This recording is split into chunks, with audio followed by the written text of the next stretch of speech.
नमस्ते दोस्तों। स्वागत है आप सभी का। चलिए देखते हैं आप कल निफ्टी और बैंक निफ्टी में कहाँ पे ट्रेड कर सकते हैं। तो देखिए उससे पहले अगर हम आज का मार्केट देखेंगे तो निफ्टी जो है एक गैप अप ओपन हुआ। गैप अप ओपन होते मार्केट ने नीचे आने की कोशिश की, लेकिन कल जहाँ से मार्केट रेजिस्टेंस का काम कर रहा था 25,520 के आसपास, इसके ऊपर मार्केट ओपन होने की वजह से अभी सपोर्ट का काम किया। एग्जैक्ट मार्केट नीचे आए, नीचे आते सपोर्ट लिया। सपोर्ट लेने के बाद अगर आप यहाँ पर देखोगे तो मार्केट ने एक पुल बैक लिया और पुल बैक देने के बाद 25,580 इसके ऊपर एक ब्रेकआउट हमें निफ्टी में देखने को मिला, जो कि मार्केट ने हाई लगाया लगभग 25,650। तो 580 से 650 यानी एक फिर से हमें 50 से 60 पॉइंट की बाइंग निफ्टी में देखने को मिली। और मार्केट जो है 25,650 के आसपास जाने के बाद मार्केट ने रेजिस्टेंस लिया। रेजिस्टेंस लेते मार्केट नीचे आया और 580 के आसपास मार्केट ने काफी देर कंसोलिडेशन किया। और कंसोलिडेशन करने के बाद 25,580 इसके नीचे हमें एक ब्रेकडाउन निफ्टी में देखने को मिला, और जो कि मार्केट ने लो लगाया लगभग 25,480 440।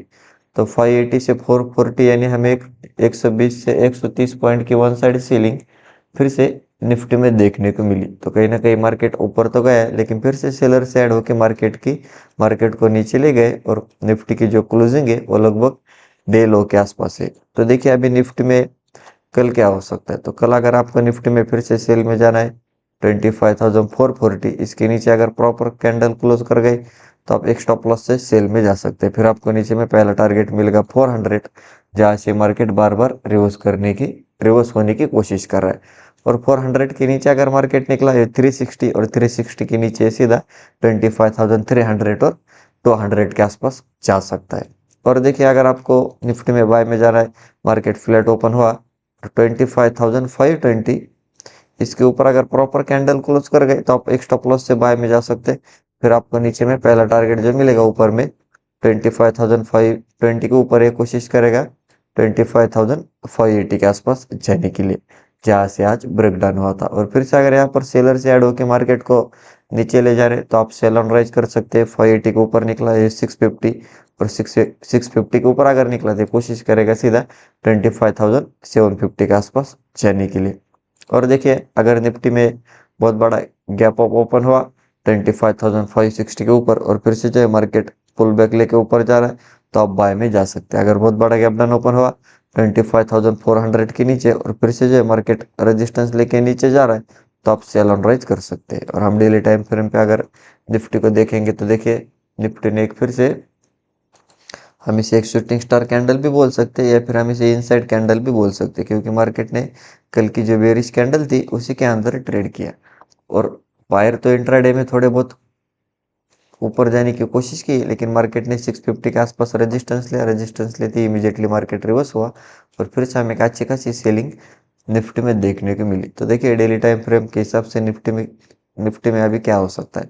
तो मार्केट फ्लैट ओपन हुआ 440 के नीचे निकले 400 का अगर मार्केट ने ब्रेकडाउन दिया तो हो सकता है फिर आने वाले टाइम में फिर से हमें एक बड़ी सेलिंग निफ्टी में देखने को मिल सकती है, जो कि टारगेट रहेगा 25,200, और 200 के नीचे कोशिश करेगा 25,000 तक जाने के लिए। क्योंकि अगर आप यहाँ पर देखोगे जब भी मार्केट 400 के आसपास आ रहा है सपोर्ट लेके रिवर्स हो रहा है, लेकिन अगर इसका ब्रेकडाउन दिया है तो जो लोग एक स्टॉप लॉस से बाय करते हुए जा रहे होंगे फिर उनके स्टॉप लॉस हिट होंगे, और उसके वजह से हमें एक वन साइड सेलिंग निफ्टी में देखने को मिल सकती है। बाइंग की बात करेंगे तो जब तक ये 580 600 के ऊपर नहीं निकलता तब तक यहाँ पर प्रॉपर बायर्स निफ्टी में ऐड हो नहीं सकते।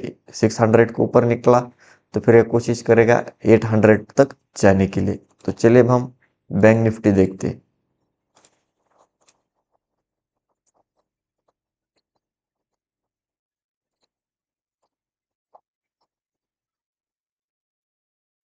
देखिए बैंक निफ्टी की बात करेंगे तो सिमिलर बैंक निफ्टी पे गैप अप ओपन हुआ। गैप अप ओपन होते मार्केट ने ऊपर जाने की कोशिश की 60,300 के आसपास मार्केट ने रेजिस्टेंस लिया।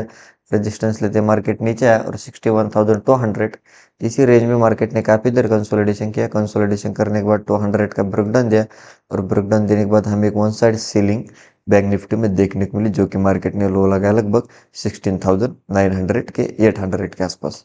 तो हम एक 300 से 400 पॉइंट की one side selling bank Nifty में देखने को मिली। और उसके बाद देखिए मार्केट ने यहाँ पर काफी देर कंसोलिडेशन किया और कंसोलिडेशन करने के बाद फिर से मार्केट ने ब्रेकआउट दिया।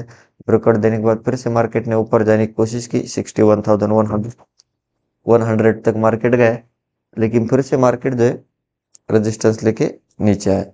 तो देखिए अभी बैंक निफ्टी में कल क्या हो सकता है। तो कल अगर बैंक निफ्टी फ्लैट ओपन हुआ और फिर से 61,100 इसके ऊपर अगर निकला तो आप एक स्टॉप लॉस से बाय में जा सकते। फिर आपको ऊपर में पहला जो टारगेट मिलेगा वो मिलेगा सीधा 60,200, और 200 के ऊपर अगर निकला तो 300 और 400 के आसपास जा सकता है। और देखिए अगर आपको बैंक निफ्टी में प्रॉपर सेल में जाना है, मार्केट फ्लैट ओपन हुआ और फिर से 60,900 इसके नीचे अगर कैंडल क्लोज कर गई तो पहला टारगेट मिलेगा 800, और 800 के नीचे अगर मार्केट निकला तो फिर आपको एक one side selling bank Nifty में देखने को मिल सकती है, जो कि टारगेट रहेगा सीधा 60,600 और 500। और देखिए अगर बैंक निफ्टी में बहुत बड़ा गैप अप ओपन हुआ जैसे कि 61,200 के ऊपर और फिर से जो है मार्केट पुल बैक लेके ऊपर जा रहा है तो आप बाय में जा सकते हैं। अगर बहुत बड़ा गैप डाउन ओपन हुआ 60,800 के नीचे और फिर से जो है मार्केट रेजिस्टेंस लेके नीचे जा रहा है तो आप सेल ऑन राइज कर सकते हैं। और हम डेली टाइम फ्रेम पे अगर बैंक निफ्टी को देखेंगे तो देखिए बैंक निफ्टी ने जो है एक इनसाइड कैंडल भी हम इसे बोल सकते हैं और एक डोजी कैंडल भी बना है, क्योंकि इंट्राडे में दोनों साइड मोमेंटम होने की वजह से हमें एक डोजी कैंडल बैंक निफ्टी में देखने को मिल रहा है। तो देखिए डेली टाइम फ्रेम के हिसाब से बैंक निफ्टी में क्या हो सकता है। मार्केट फ्लैट ओपन हुआ 61,000 के नीचे निकला, पहला टारगेट रहेगा 60,800। 800 का अगर ब्रेकडाउन दिया तो फिर एक अच्छी खासी सेलिंग बैंक निफ्टी में देखने को मिल सकती है, जो कि टारगेट रहेगा 60,400। और बाइंग की बात करेंगे 61,100 के ऊपर निकला है 200 के ऊपर अगर निकला तो कोशिश करेगा 61,400 600 के आसपास जाने के लिए। तो आप उस हिसाब से बैंक निफ्टी और निफ्टी में ट्रेड प्लान कर सकते हैं। तो यही थे हमारे लेवल्स और एनालिसिस। वीडियो अच्छा लगा तो वीडियो को लाइक कीजिए, चैनल को अब तक सब्सक्राइब नहीं किया तो सब्सक्राइब जरूर कीजिए। मिलते हैं नेक्स्ट वीडियो में। जय हिंद।